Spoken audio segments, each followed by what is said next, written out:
Hello everyone, स्वागत है आपका हमारे YouTube channel history for you में। आज के अंक में हम मौर्य वंश के पतन के पश्चात और गुप्त वंश के उदय से पूर्व के राजनीतिक इतिहास के भाग 1 को जानेंगे। इस राजनीतिक इतिहास भाग 1 में हम शुंग वंश, कर्ण वंश और कलिंग नरेश खारवेल के उपलब्धियों के बारे में जानेंगे। शुंग वंश, जिसका संस्थापक पुष्यमित्र शुंग था, और पुष्यमित्र शुंग ने मौर्य वंश के अंतिम शासक बृहद्रथ को मारकर 184 ईसा पूर्व में इस शुंग वंश की स्थापना की। यह पुष्यमित्र शुंग एक वीर योद्धा, योग्य सेनापति, चतुर कूटनीतिज्ञ और एक महान शासक था। ये ब्राह्मण थे और इन्होंने 36 वर्ष यानी 148 ईसा पूर्व तक शासन किया और इन्होंने 2 अश्वमेध यज्ञ किए। पुष्यमित्र शुंग के शासनकाल की प्रथम घटना विदर्भ नरेश यज्ञसेन का विद्रोह था, जिसे पुष्यमित्र के पुत्र अग्निमित्र ने पराजित कर विदर्भ को पुनः शुंग साम्राज्य में मिला लिया।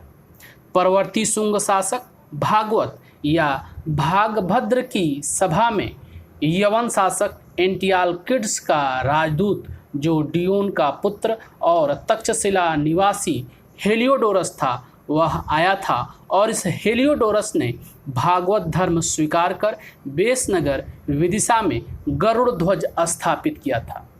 इस पुष्यमित्र शुंग के काल में पाणिनि ने अष्टाध्यायी और मनु ने मनुस्मृति की रचना की। शुंग काल में ही महाभारत के शांति पर्व और अश्वमेध पर्व का परिवर्धन हुआ। अब हम जानते हैं कि इस पुष्यमित्र शुंग से संबंधित प्रश्न परीक्षा में क्या पूछे जाते हैं।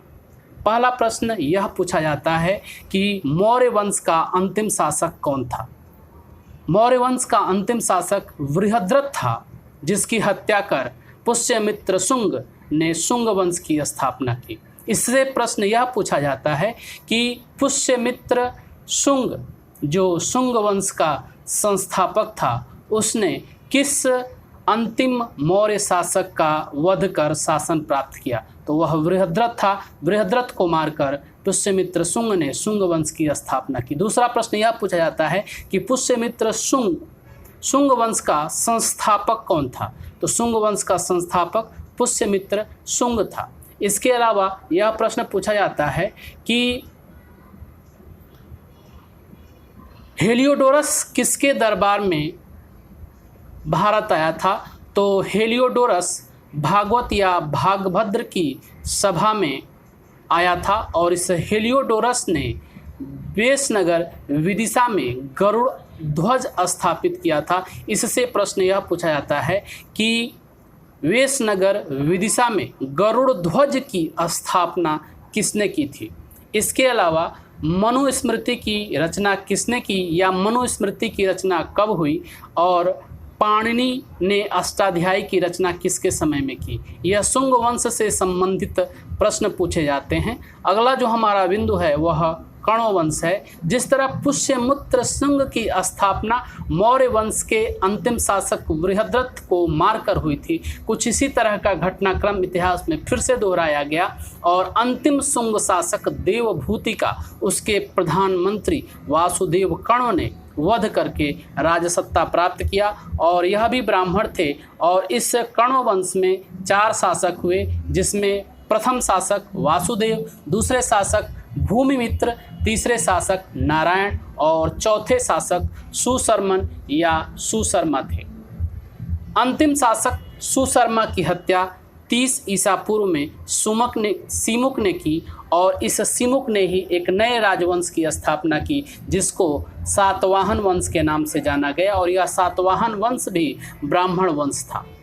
अब हम इस अंक के तीसरे बिंदु कलिंग के मेघवाहन वंश के बारे में जानेंगे और इससे संबंधित प्रश्न परीक्षा में यह पूछा जाता है कि हाथी गुफा अभिलेख के आधार पर कलिंग नरेश खारवेल के शासनकाल की उपलब्धियों का वर्णन करें।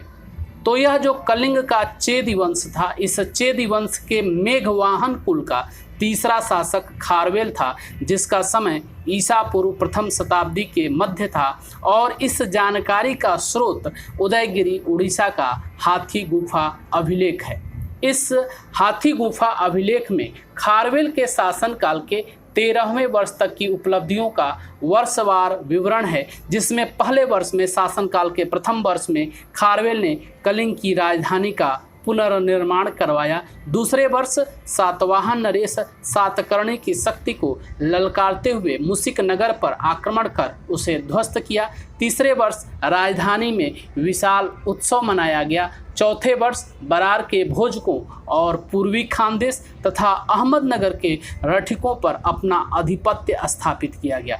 पांचवें वर्ष लगभग 300 वर्ष पूर्व नंदों द्वारा बनवाई गई नहर का विस्तार किया। और छठे वर्ष 1 लाख मुद्रा खर्च करके प्रजा को सुखी बनाने का प्रयास किया गया। ग्रामीण और नगरीय जनता के कर टैक्स को माफ कर दिए गए।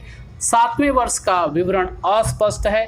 कलिंग नरेश के 7वें वर्ष के विवरण के बारे में इस हाथी गुफा अभिलेख में कोई विवरण प्राप्त नहीं है। और 8वें वर्ष इसने उत्तरी भारत मगध पर आक्रमण किया और युवराज दिमिति मथुरा भाग गया। 9वें वर्ष उत्तर भारत के विजय के उपलक्ष्य में प्राची नगर के दोनों किनारों पर महाविजय प्रसाद बनवाए गए। 10वें वर्ष गंगा घाटी भारतवर्ष पर आक्रमण किया गया। और 11वें वर्ष दक्षिण भारत का अभियान किया गया। और इस दक्षिण भारत के अभियान के क्रम में पिथुंड नगर जो चेन्नई के निकट है उसको ध्वस्त कर तमिल संघ का भेदन किया गया। और इस दौरान पिथुंड नगर में गधों का हल चलवाया गया। 12वें वर्ष उत्तर भारत के अभियान के दौरान उसने अपने घोड़ों और हाथियों को गंगा में नहलवाया, अर्थात गंगा घाटी तक अपना विजय पताका फहराया।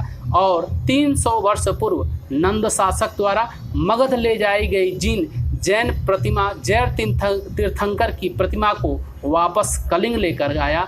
और 13वें वर्ष में उसने जन कल्याण की अनेक योजनाएं प्रारंभ की। इस तरह आज के अंक में हमने शुंग वंश, कर्ण वंश और कलिंग नरेश खारवेल के उपलब्धियों के विवरणों के बारे में जाना। दूसरे अंक में हम सातवाहन वंश और वाकाटक वंश के उपलब्धियों के बारे में जानेंगे। तब तक के लिए बहुत बहुत धन्यवाद।